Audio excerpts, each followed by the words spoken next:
अरे त करुणा निधान रउआ जगत के दाता हई।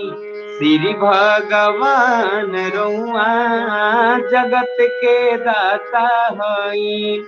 जगत के दाता हई, भाग्य के विधाता हई। जगत के दाता हई, भाग्य के विधाता हई। करी का बखान रउआ जगत के दाता हई। श्री भगवान रउआ जगत के दाता हई।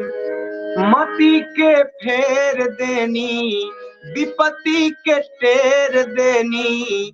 मति के फेर देनी, विपत्ति के टेर देनी।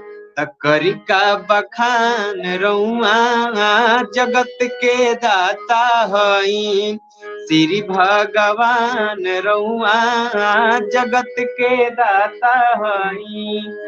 ग्राह के मार दिहनी, गज के उबार लिहनी। ग्राह के मार दिहनी, गज के उबार लिहनी। करी का बखान रउआ जगत के दाता हई। श्री भगवान रउआ जगत के दाता हई।